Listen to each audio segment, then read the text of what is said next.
All right, everyone. Well, welcome to Live Coaching. Susan Sly here, and it's my great honor and privilege that I get to do this. During these times, I have upped the amount of live coaching I'm doing, especially for side hustlers, for small business owners, for people like all of you who are looking for ways to navigate not just what's going on currently with COVID, but the world in general of business. And let's face it, that world is changing, and it's changing very rapidly.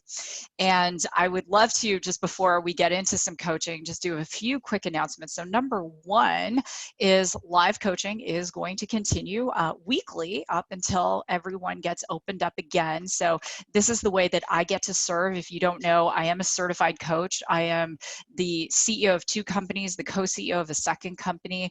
I have, in addition to media and everything else, I don't like to talk about myself, but I have built 3 award-winning sales teams and 3 separate verticals. And every day I also own a digital marketing agency. So every day I'm in the world of sales and marketing and business and finance. So I am a certified coach. So I don't see clients privately, but this is my way of giving back. And if these sessions are helpful for you, the thing you could do, invite people, invite your friends, because you don't know who really needs this right now. So that's number one. Number two, we have an amazing immersion event coming up here in Phoenix, September 24th to 27th. It is called the Ultimate Marketing Experience. It's for side hustlers, it's for small business owners, and we focus on 3 key areas. So number one is business infrastructure, number 2 is branding, brand awareness, and 3 is conversion, and that's about traffic, organic traffic. We bring in the top people who are experts in YouTube and Facebook and Instagram and TikTok and all of the platforms, podcasting, and you walk away with a new trajectory for your business. And one of the things I'll tell you is that, you know, in this COVID world, as things are opening up, you might be wondering, well, you know, should I really come? We are going to create a very safe environment for you. We're going to be spacing people apart. We'll be doing daily fever checks. You're more than welcome to wear masks. We will be aligning with the governor's policy on the state of Arizona. So that's one. Number 2, you might be wondering, is it worth it? And I'll promise you this, if you do not make an extra $797 and do everything I tell you by the end of the year, I'll just refund your money. So that's what I have to say about that. It's going to be an amazing, amazing event, and I'm so excited. So you can go to agency8.com and you can click on events. There's a drop down, and we even have a payment plan going on if you need to do that. But we have to limit who is in that room. I will tell you right now, we do not have a lot of tickets left. We can't just oversell this event. We have to be very deliberate. So that's the first thing. My second announcement is it's Marcia Dunn's birthday today. So if you're here live, even if you don't know Marcia, she has a heart of gold. Let's wish her happy birthday. Happy birthday, Marcia. You go, girl. Thank Marcia, you. you are welcome. You're just glowing today, birthday girl. Are you doing anything special on your birthday today? Well, I'm continuing to work on my project. I'm getting my business up and started. And then tonight is going to be the celebration. I think it's going to be some tequila, margaritas, and just have fun and celebrate myself tonight. You're amazing. Well, happy birthday, beautiful lady. And Marcia Thank is you. building an online business called Math with Marcia. And I just got a notification, Marcia, that some of the summer camps are going to be virtual. So I want you to start to think about things like that math camp, just doing some group things to create that awareness. So I'm going to lovingly, even though it's your birthday, everyone knows I'm going to put my pointy shoes on and just say, get to work, get to work, get to work, get it done. Okay. Absolutely. Awesome. Thank you, Marcia. My next announcement is for people just like Marcia, I do have a digital agency. So if you are a side hustler, you need help with automation, your CRM, please go to agency8.com. We have an amazing special on right now. We would love to help you get started. So with that, let's get into some questions. I know there's a lot of things going on. And so let's get the party rolling. Who has the first question for live coaching? Because I would love to serve as many people as possible in this time we have. And you might be thinking, well, Susan, and you can message me privately if you don't want to say your name. I'm totally cool with that. I'll read your question, but I won't say your name. Or I'll make up a name for you, which could also be fun. As you're thinking about what your questions are, just chat them. I heard the best thing yesterday. I was running and listening to Dave Ramsey, and Dave Ramsey's like, you know, we are going to come out of this. We are going to be economically stronger. Eventually, history dictates we will all come out of it, no matter how hard it feels. And he said, Eeyore does not have to be your spirit animal. And how many of you remember Eeyore from Winnie the Pooh? Right? And thinking about that, you know, Eeyore does not have to be your spirit animal whatsoever. All right, so who has a great question to kick us off? I would love to hear your question. I know some of you were here last week. Maybe you didn't get to ask a question. This is your time. You get a self-made millionaire answering questions for free. I mean, this doesn't happen. I hope you guys know that, you know. All right, so I have a question. go for it, Christina.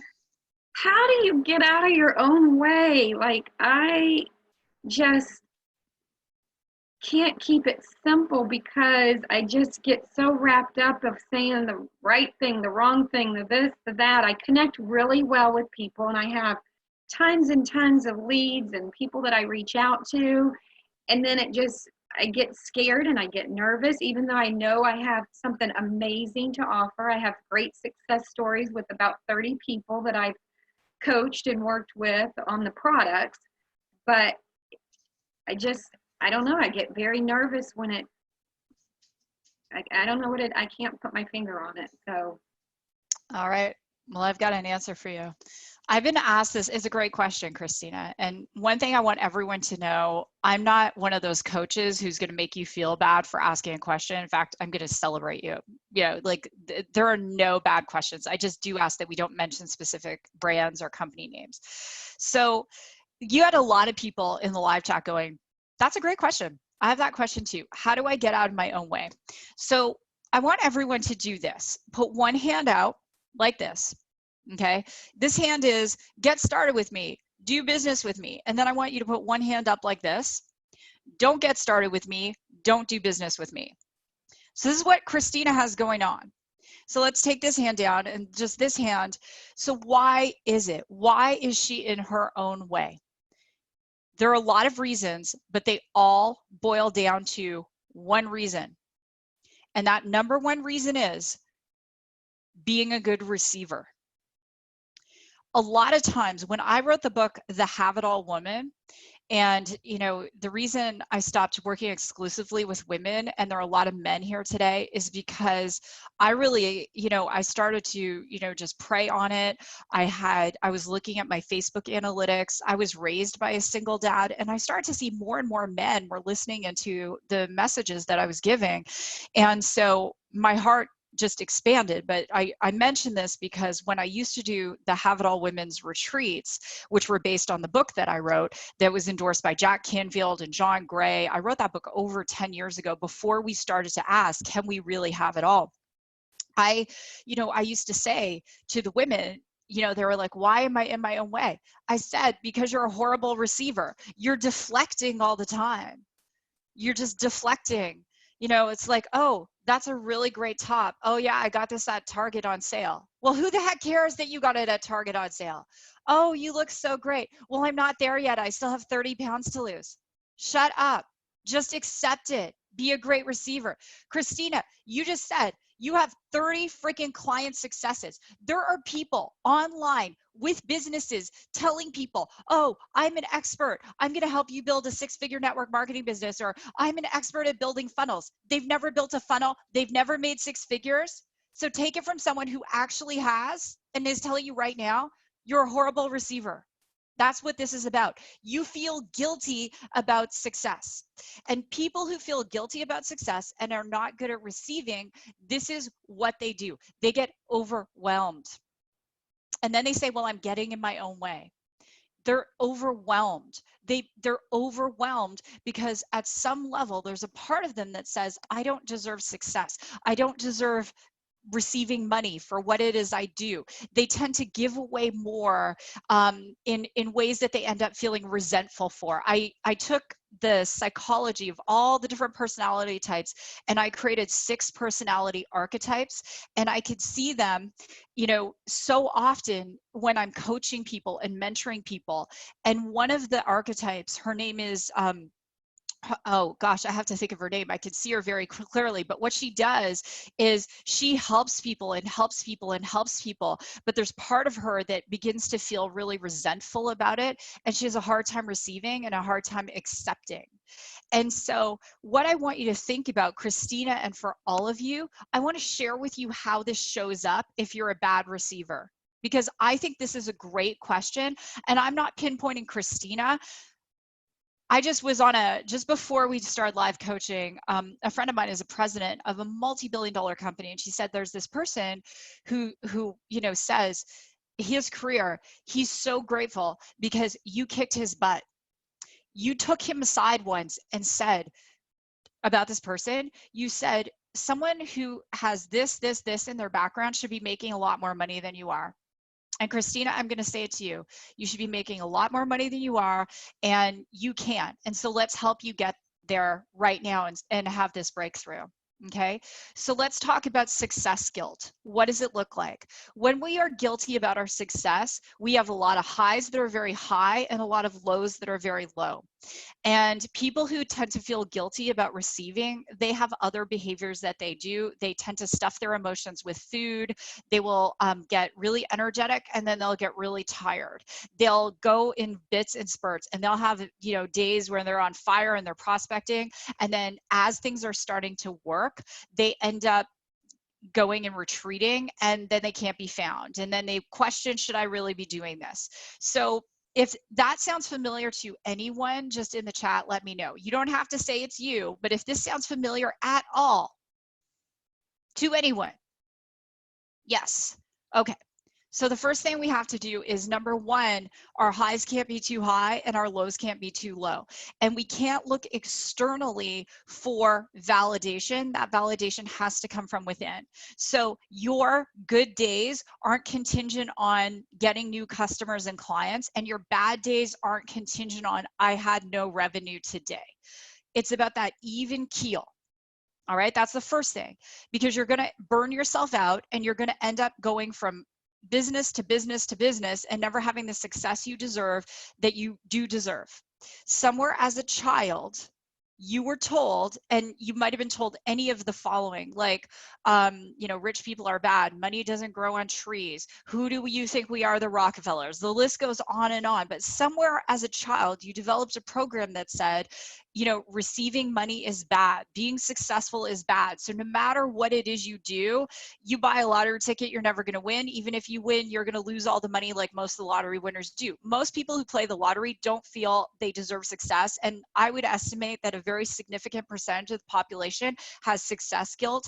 And did you know lottery winners, I think it's like 98% of them lose all their winnings within the first 2 years. How do you all lose like the Powerball, $400 million? Like, I can't even fathom that, but that's what people do.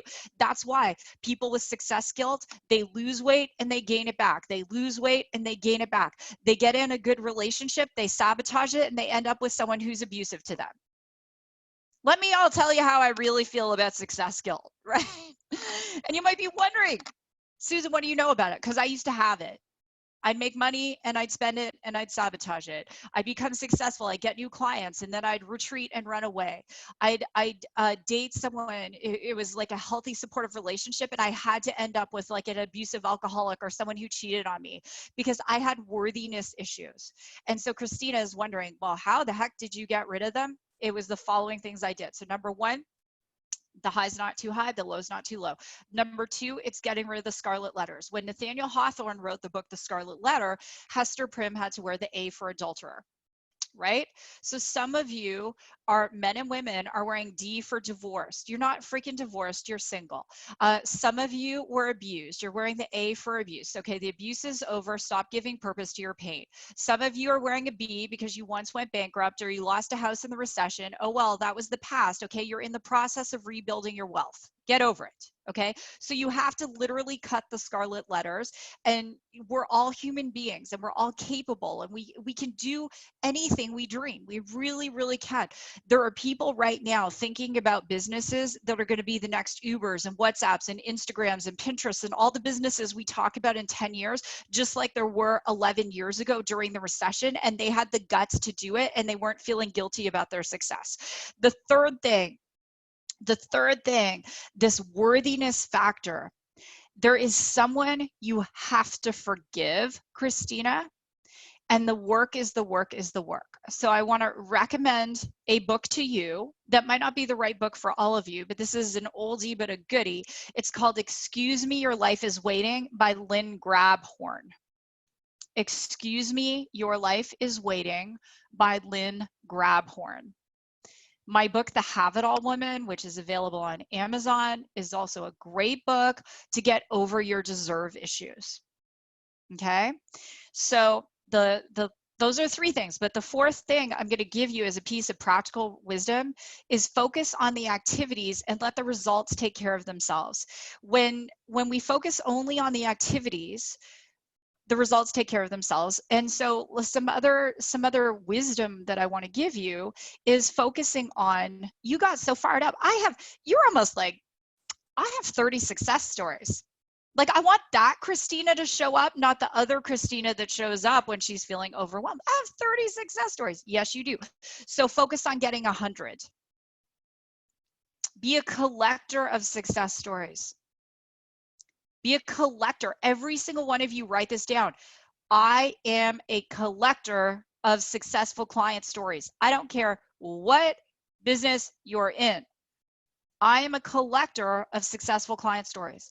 At the agency, for my agency clients, I have a vision to help 1,000 people become millionaires. Like 1,000 people make over $1 million a year in business, because the future of this recovery is the small business owner. It is all of you. It is not the large companies sitting on all sorts of cash. It is the small business owner who, at night after the kids go to bed or early in the morning or when they don't feel like it, they're taking action. Christina, what your calling is right now is bigger than your overwhelm. Getting in your own way is really selfish, girlfriend, because the economy needs you to be successful. Okay, does that help you? Yes, she says. Excellent. All right, I love it. So hopefully other people got helped. We are just, if you're here with me live, I want you to just go like this and throw it over your shoulder. We're getting rid of success guilt. Okay? Elon Musk does not have success guilt. He doesn't. He's like, you know what? I'm opening my factory and I'm going to work on the line. If you're going to arrest someone, arrest me. I'm paying the people. And I'm not saying he's my favorite entrepreneur, but he has no success guilt. Jeff Bezos has no success guilt. Boyfriend, if I'm going to just be raw and real like I always am, boyfriend was texting photos of his you-know-what to his mistress while he was still married.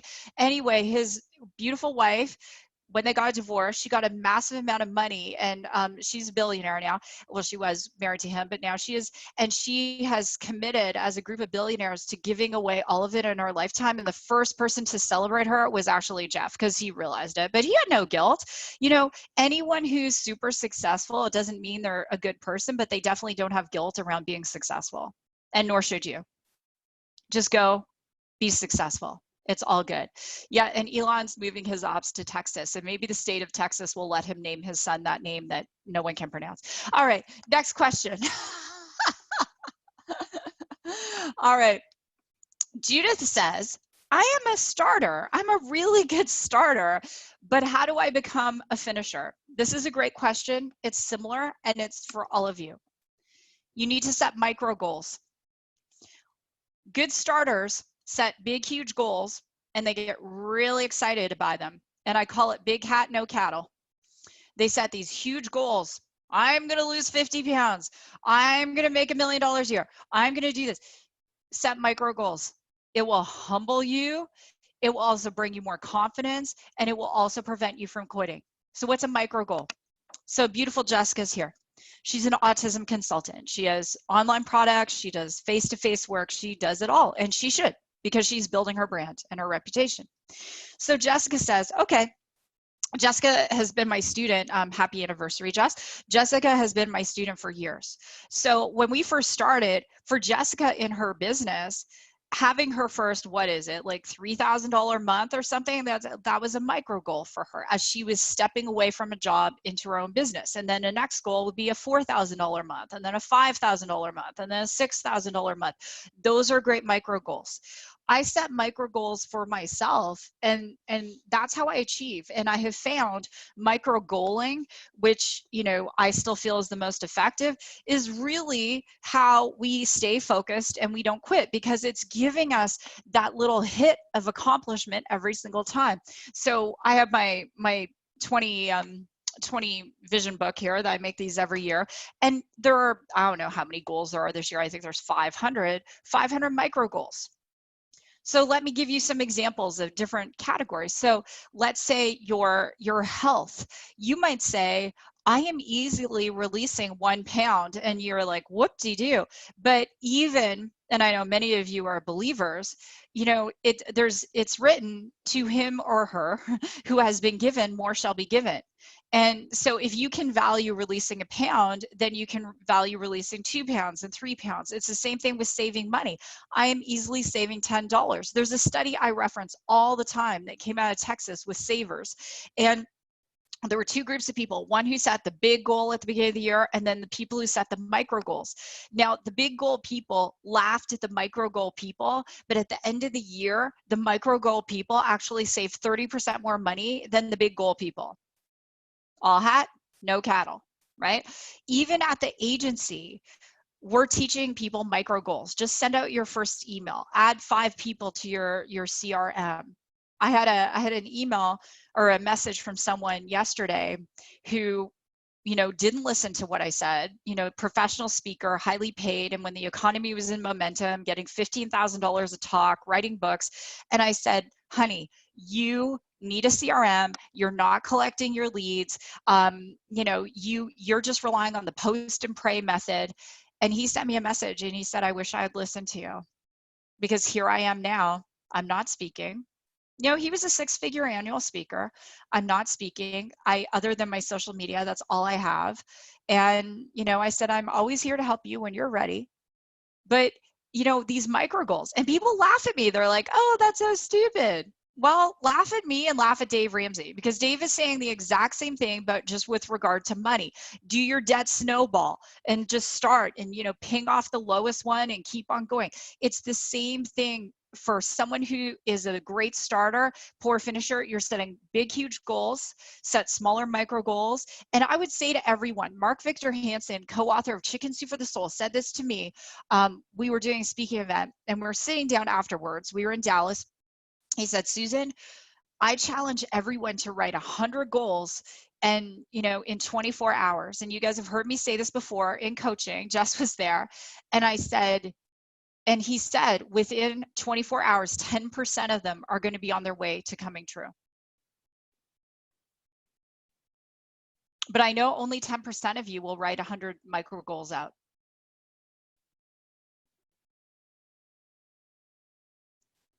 And that's why the 10% in the world make what the 90% in the world combined make. Right? Right?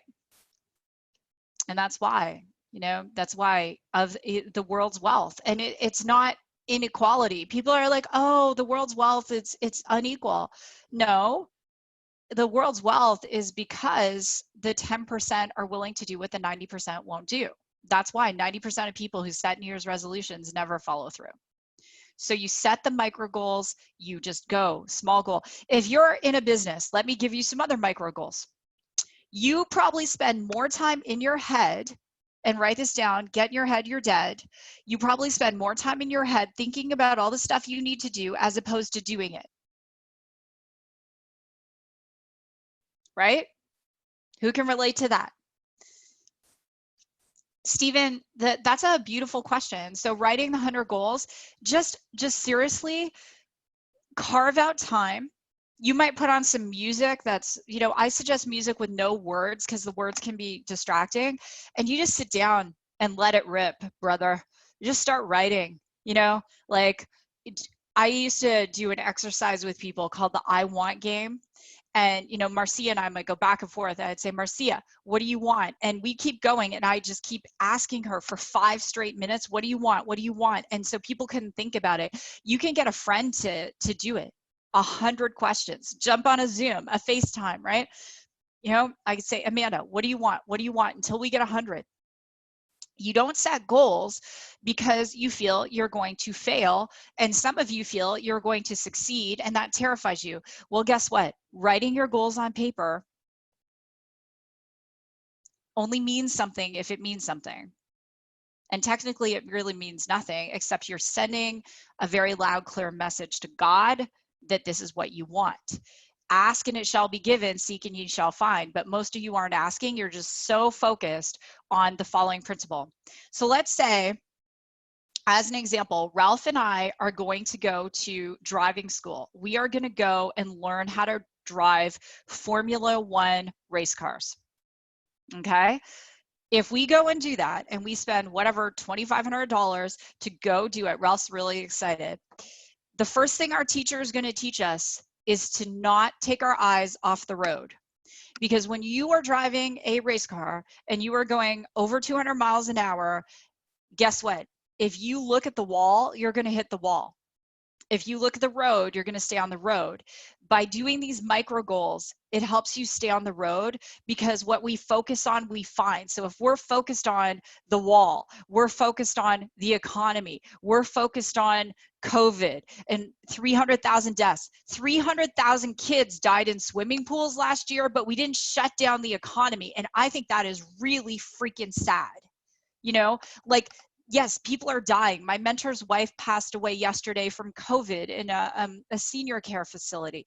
Yes, it is very, very sad. And you could be an Eeyore and the sky is falling, but you're not going to get ahead. You've got to focus on the road, right? And that is why on the road, thanks, Deanna. That is why on the road, how do we stay focused? We write out our micro goals. We show up to things like this every week, because it's not necessarily convenient, but you always leave better off than when you came. Some would say the price of admission is worth the advice you get, which was nothing. It didn't cost you anything, right? You go to events, you invest in yourself. How did I stop my self-sabotage? I went to events. I only went to events taught by people who had actually made it, because I don't like nonsense, right? So, that's where I chose wisely, and I would just say choose wisely, right? Okay, next question. That's a good question. All right, let's go to the next question. Who's got the next question? All right. I'm just looking at the chat. Does someone have a question? Does someone want to jump out and ask a question? These are great questions. I would love to ask a question. Yes, Lisa, I'd love for you to ask a question, girlfriend. I typed it earlier, but I couldn't spell. I was so excited. Okay. I'm stuck on picking out my unique proprietary package. Mm-hmm. I feel that I can't write and that I'm just using everyone else's material. And I know I have uniqueness about me, and I just can't figure out how to hone in on it and market it. Okay, let me help you with that. So tell us about it. So I have NLP training, my master's, specifically timeline therapy. So that's all I'll just say about that. Me too. And high five. I love timeline therapy. I love timeline therapy. Mm-hmm. Okay. And I work with individuals, one-on-one coaching for small business solopreneurs, trying to get them out of their own head so that they can really focus on what they want and then go after it. So totally relate to everything you're saying. You're one of my favorite coaches in the entire world. Oh, thank you. I just feel like it's so much easier to share other people's posts. I'd rather share your post, Susan, than try to develop my own material. And I've been avoiding it for a decade now. And I don't know how to get my head around the fact, like, what's so unique about me? Other people have had struggles. Other people have been through this kind of training. I just can't hone in on it. I'm going to NLP coach your Okay. beautiful soul right now. You need to do the parts integration. You freaking know this. Why? Why do you need to do a parts integration? I did one on myself last weekend, right? I had a total meltdown last week and I was like, why am I melting down? Where am I out of alignment? And I did a parts integration. So you need to do a parts integration. And here's why. You know this, but I'm thank you and I honor you as an NLP certified coach and therapist to another NLP coach certified NLP coach and therapist. So I'm just going to step back for a minute and explain what it is I'm talking about because we're speaking a whole other language. A parts integration means that there's a part of us that is out of alignment with what we know we need to do or what we want to do. And so Lisa's at odds with this part, right? And so what she wants to do, and she can do it on herself, is identify that part of her that is resisting creating her value proposition and her package. And then she wants to align it with the rest of her so that they can come into alignment because ultimately they want the same thing, right, Lisa? And bring it back together. So sometimes it's as simple as a parts integration that, I do that on myself often if I'm feeling that lack of alignment. But I want to also answer this from a marketing perspective as well. So I'm just going to mute that guest. So when we're looking at creating our unique value proposition, one of the things we want to do is ask ourselves some very powerful questions. And at the UME event, I take you through this over 4 days. So I'm just going to do a very abbreviated version of it. So you want to say to yourself, okay, who is my ideal customer? Why do I want to market to them? Why do they want to work with me? And then what is it that I want to offer them? What is it I want to offer them? So as NLP coaches, we don't do codependent coaching because in the NLP philosophy, and Tony Robbins is NLP trained, in our NLP philosophy, it's kind of the one and done, right? We don't want we just want to treat you with one of our techniques, whether it's timeline therapy, parts integration, aversion therapy, whatever it is we want to do. And then we want you to move on, but to come back when you need that next thing, not just every week talking about the same things. So from a marketing perspective, here's the value proposition that you have, which is really great. You're not offering codependent coaching. You're offering actually something very effective and very different, right? The kind of coaching you're offering is breakthrough coaching. And what's coming to me just as an NLP coach, if I was only going to do NLP coaching, here's what I would do. I would have a 6-session life transformation package. And this is, girlfriend, this is just me giving this to you. You can do with it what you will. A 6-session life transformation package. The first session, we're going to identify what is it you really want. You're going to probably do some of our different NLP techniques just in terms of anchoring, really observing the person's cues when they talk about different things. And then the second thing, and you could use these questions for any business, by the way, the second thing you're going to do is then you're going to identify what's not in alignment for them in order to achieve it. So timeline therapy is best done, in my humble opinion, in person, right? Like if Tony's doing it on I did it at an event, and I did actually timeline therapy on my son. It was 3 hours. Like these are not short sessions, are they, Lisa? Like these are intense. So if you are going to put timeline in, I would just say that, that's better done in person. But what you might do is parts integration, different things you can do virtually. So we're now going to identify the roadblocks. Then we're going to come up with a plan to work through those roadblocks. And that might take 2 or 3 sessions, because if someone's timeline is out and we have to shift some things or, different things that we do, and then we're going to come up with a plan to move forward. Right? And so it's life transformation coaching. That's what it is. And so then you want to, you are highly qualified and capable, and NLP coaching is so effective, right? So you're going to also charge a lot for that. So where you want to advertise for that is going to be on LinkedIn, because LinkedIn is where all the professionals are and the people who will pay for that kind of coaching. The other thing that you might want to do is even contemplate a JV with another coach, because NLP coaching is so different that you might do the front end of the coaching and then sort of pass them off to the other coach for their, check-ins, which is kind of how Tony Robbins built a, $60 million coaching business. So that's, another thing to really contemplate, but that's what I would do in your shoes. Awesome. Yes. Thank you. Thank you. You are welcome, baby girl. So I'm going to kick your butt, and you are going to do your parts integration this weekend. Then I want you to go to SusanSly.com, and through the chat bot or info thing, or however my team has set it up, I don't know. I'm just the talent, apparently. No, I know how to set those things up, but I want you to send me a message and let me know how it went. Okay? Awesome. I commit to doing that this weekend. Thank you. You've got it, sister. You have the tools. You know how to do it. You got. I just got lost. Yeah. Thanks. I have a fun story about NLP.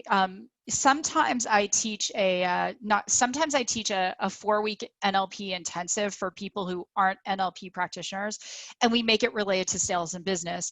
But I haven't taught one this year, so we'll see what the year brings. But one of the stories I like to tell is after the 2013 Boston Marathon bombing, and I witnessed it, I had terrible PTSD. And it was 2013, it was New Year's Eve, and we were in Maine skiing at Sugarloaf, and the fireworks started to go off. And I curled up in a ball, and I was freaking out. After the Boston bombing went off, I was up in my hotel room when the second bomb went off, and I was looking down over the finish line, and as the smoke started to clear, I could see debris on the street, and it was human body parts. It was awful. It was awful. So my NLP trainer, Michael, unfortunately, he's passed now. He did an amazing NLP therapy treatment on me, and it was an association treatment, and he anchored it in me so deeply that I can't think back to that moment without seeing glitter all over it, right? And so when one of the things I do, if you haven't gone to, I only have done one event, but I don't do any event I've only done one marketing event. I don't do any training event without doing NLP on the entire audience. So the last time I did, Susan is here, it's really funny. So I close the event always with a deep anchoring process. So you imagine you build a business plan and it's so anchored in you and it's so associated. And Susan messaged, she goes, I don't know what you did to me, but I have never been in this level of action in my life, right? So I anchor everyone. That's why there's no event like this, right? So anyway, so yes, NLP is amazing, and Lisa, I am excited for you to put together that package. That is awesome. All right. Okay, so Amanda writes, I have trouble finding my voice, and I struggle with why anyone would listen to what I have to say. So how do I find my voice? It goes back to what I said about being a good receiver, right? So if you don't feel you have a voice, it's because you don't feel comfortable receiving. Having a voice is about saying, I have something of value to add. We all have something of value to add. Let us write this down. Write it down in first person. I have something of value to add. So I have something of value to add. All right. So what do you have of value? Let's do it right now all together. Okay. What are some things you have that are valuable you can add to people's lives? So just start to make a list. So have you ever made someone feel better? Maybe you are a great hugger. I just messaged this woman today who's in her late 80s. I said, I miss you so much. You give the best hugs. Maybe you're a great baker. Maybe you are that person who helps other people feel great. Maybe you're a great volunteer. Maybe you've got a skill. Going back to Christina, well, I have 30 success stories. Yes, you do, girl. You're the boss. You're the queen. You are. Because you make it about other people's success. That's adding value to people, right? How do you add value to people? So I want, thank you, Bruce. Bruce says my hugs are the best. So I want you to think about that value. And some of the value is a skill you have. Some of the value is the human you are. Marcia, you do have the best smile. And Marcia is an amazing hugger. Marcia is also passionate about math. So even though it's her birthday, she needs to get her business online, or I'm going to fly to Texas and have words with her. So she's very gifted at math. My friend Barb is here. Barb's launched her online music business. She was a face-to-face music teacher, and now we're at the agency, we're helping her take it to an online business to navigate. This world is going to be different from now on. It just is. Some people will really appreciate doing things from home, and some people will want to be face-to-face. I think it's going to be a blending of both. That's what I think for those of you who are coaches, teachers, trainers, consultants. Some people will just want this. I know some people are like, I'm staying home until there's a vaccine. And then I know people who are like, I am so happy things are opening up. I am going for margaritas, right? Like it just, there's, and chacun son goût, right? To each his own. We don't judge. In this community, this coaching community that I have, we just don't judge. We love, and that's what we need to do. And maybe you're a very loving person. That's another way you add value. So when you think about how you add value to people, it changes how you show up in your business. You must always, to be successful, give more in perceived value than you're taking in perceived revenue, if that makes sense. So Amanda, I want you to jump out in just a second, but even now, I show up and coach all of you as though you're paying me to be here, right? And I want you all to think about that, because that's just how I show up, right? All right, Amanda, what did you want to say? Can you hear me? Yes, ma'am. Oh, thank you. I just wanted to say thank you so much. I really appreciate all the help you've given everybody. And one of my biggest fears is public speaking and just speaking out in general, unless I'm really close with someone. So thank you for that. You are welcome. What are some of your gifts, Amanda? And let's all, if you're here in the chat, let's show Amanda some love. She's like, oh my gosh, I'm stepping out and speaking in front of all these people. Let's show her some love. So what are some of your gifts? How do you add value to people?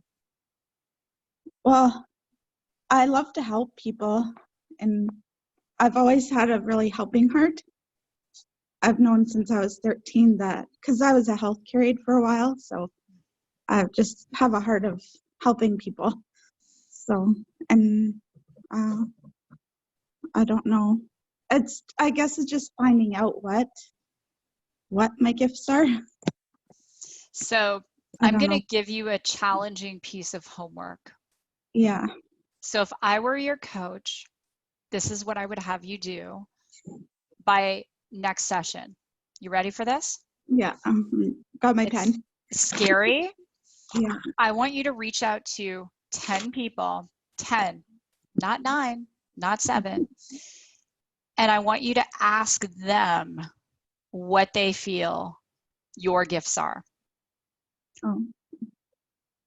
Who is always going to be the hardest person on you? Everyone tap themselves on the chest and say, it's me. I am horrible to myself. Friends, if you spoke to people the way you speak to yourself, you'd probably be arrested or punched. Like, seriously. So Amanda, that's your homework. You've got 10 people. Okay. Then you're going to report back, right?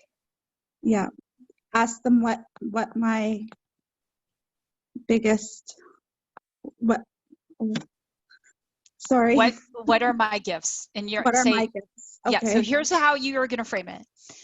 Okay. I was on a group coaching session Yeah. with Susan Sly. If you don't know who she is, you can Google her. She's, whatever you want to say.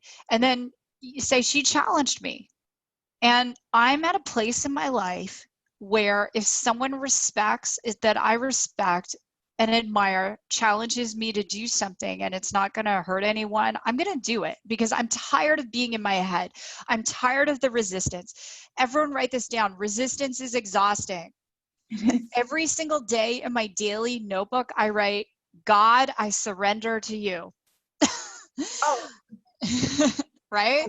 Yeah. Resistance is exhausting. So just say, just go surrender to that process, right? Yep. What do you think my gifts are? Yeah, Jess, of course you can. As a coach, where are my coaches here? And I'm often known as the coach's coach, right? Because I don't coach clients, but I'm coach coaches. So isn't it kind of a little nerve-wracking to say, I'm going to do open live coaching. I don't know who's going to show up and I don't know what they're going to ask me, right? It's terrifying. But I've been doing this for years and years and years, and even live audiences of thousands of people. I give someone the mic. I don't know what they're going to say. I love it. It's fun for me. But one of the things I do before I do live coaching is I'm like, God, I surrender to you. Just use me as you will. So if using me as you will means I stumble over my words today or I don't have all the answers today, that's okay, because maybe it's giving someone permission that they don't have to be perfect, right? Awesome. Thank Awesome. you so much. You are welcome, Amanda. I'm gonna Jennifer, do that. Yeah. you go, girl. Thank you. Okay. Jennifer O, I am so happy you are here. I sent you a note this week, so hopefully you'll get it. All right, who else wants to jump out and ask a question? You can ask about sales, you can ask about marketing. It's amazing how the theme, last week we were very sales and marketing. This week we're very mindset. I love it. Who else has a question? NLP exercises. So what would you recommend if we know we have things we have to heal? Like this week I figured out like I needed to paint my office and why I was not painting it or whatever, my living room.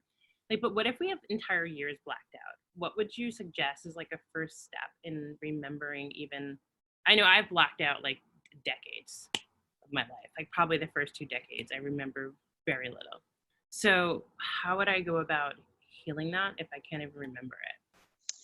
Yeah, that's a great question. I think that let's start with that. So we are all running programs. I know that sounds crazy, but I'm going to back up just a minute, just explain a little bit to people, and I'll answer your question.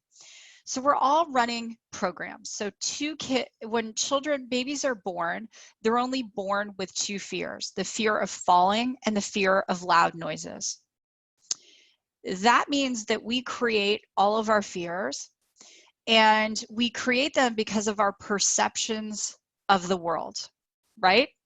So it's very interesting with girls and boys, how they perceive the world differently. And now, thank God, we're starting to go, maybe girls need to learn math differently, or maybe we discounted the fact that girls could be good at math. Just as an example, I have lots of daughters. I have 4 girls and 1 boy, if you don't know. And in the autism community, because my son is autistic, we're exploring a lot, like, how did these kids see the world differently? And instead of us trying to make them see the world the way everyone else sees the world, maybe we need to meet them in a different way and see the world the way they see it, so we can teach them and meet them where they're at.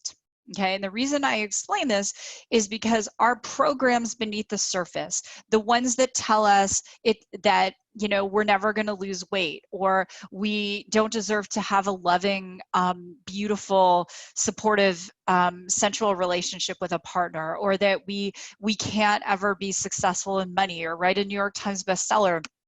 Those are all things we've learned in our perception of the world, and 99% of the way we perceived whatever happened to us is actually not true. I'll give you a story.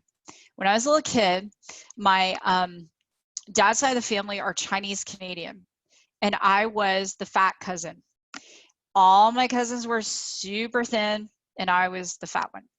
And so, and I'm not just saying that, like I was a women's size 14 when I was 10 years old. And I came around the corner and my Aunt Ruth was talking to all of my cousins. We were having a family reunion. And so there were probably 12 cousins all gathered around her. And she's like, you shouldn't have more pop. In Canada, we called it pop, not soda. You should have more pop because you're going to end up fat like Susan. And I heard her. And I just started crying and crying and crying. So I told myself that day, you're the fat cousin, you're never going to lose weight. So guess what happened? Even with an eating disorder, I lost weight and then I gained it back. And no matter what happened, I was up and I was down, I was up and I was down. I was running this program beneath the surface that I was always supposed to be the fat cousin. Now, I talked to my aunt about it later on in life, doing some healing. And she was like, I am so sorry. That wasn't my intention. What I was trying to do is get the other kids to not drink pop. And it was the first thing that popped in, that came in my mind. And I'm so sorry. And anyway, I ended up being the healthiest of all my cousins. Some of them are heavy. I'm the healthy one. My point is that we, especially as children in the NLP world, things that happen to us before the age of 10, we interpret in our childlike mind and we create these programs that either support us or do not support us. So the reason I say that is because if there are things we can't remember, as Kim Freezy, who's a certified coach here as well, said, your subconscious remembers. Your subconscious does remember. And you can work yourself through it, Jess, which is what I'm hearing is that's something you'd like to start that process. And so I would say, this is my best advice for you. I would keep asking God every single day. I'd say, God, please reveal to me what I'm now ready to see. Please reveal to me what I'm now ready to see. And it's amazing because it might not happen day one, or it might for you, my angel, right? It might happen day 2 or day 3 or month 3. It's powerful. So when last year when my mom passed, and some of you know the story, I had been estranged from my mom. She was an addict and she had some different challenges, and you know, I had attempted to help her numerous occasions, and I finally got to the point with a friend of mine who's a certified therapist, and she said, Susan, sometimes you can't heal when you're feeling suffocated. So I had to create some loving boundaries, and I did. And the healing process started to happen. I was really in this place where I just wanted to be with her and forgive her for different things that happened. And then she died. And so there was no face-to-face forgiveness. And so I decided, and as a coach, and it's okay to do this, I said, you know, some people would be like, deal with it now. Well, we were dealing with immigration. We were dealing with a whole host of things. And I'm not a suppressor, but I put it in a box and I put it on a shelf and I gave myself a date and I said, this is when I'm going to deal with it. But during this time, I kept saying, God, please reveal to me about my mom what I'm now ready to see. Please reveal to me about my mom what I'm now ready to see. So this goes on. Jess knows the story for about 2 months. So after we came through immigration and we got our visa renewal, I went to Maui with the kids and I took a little stone angel, and I always give, it's not this one, but I give these to people because I think it's, you know, I love to give these gifts. So I take this little stone angel and I sit it on the balcony and I'm like, okay, God, for this whole week we're here, I'm going to get up really early in the morning and I'm going to talk to this angel as though it's my mom, right? And I did. And at the end of the trip, I started to see things about her that I really, you know, hadn't seen before. I saw her gifts. I saw all of the things she had given me. And I knew these things in theory as a coach, right, Lisa, right, Kim, right, Jen? We know these things in theory as coaches. And we're really freaking good coaches. But it was a different thing to feel it. And so just during that time, just little things began to happen. And so by the time I was fully ready to open that box or open that door, I had started to see those things. So I would just start with that prayer and that affirmation.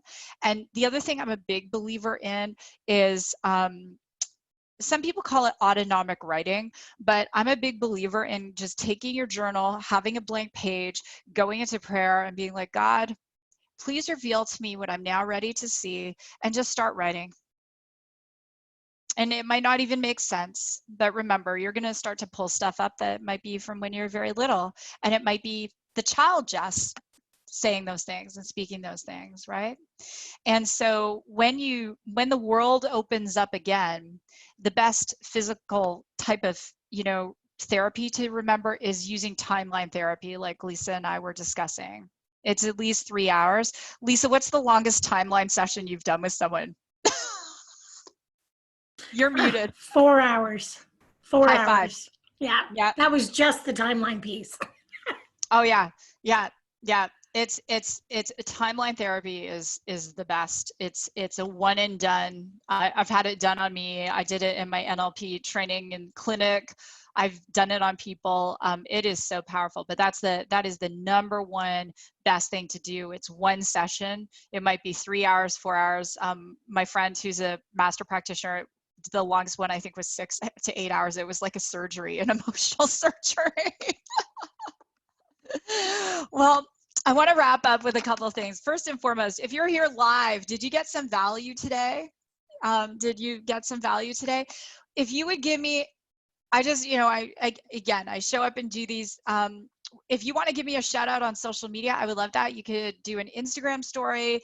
You could tag me on Facebook, LinkedIn, Twitter. I'm like not TikToking, but like all of it. And again, I'll just finish with this. If you love how you feel when you show up here, we would love for you to be at UME. That's why we have a payment plan. The first payment I think is $267. And imagine doing your branding, your marketing, your business with all this NLP and coaching flowing. Do you think you're going to leave and be like totally on fire? Absolutely. Yeah. So anyway, go to agency8.com events.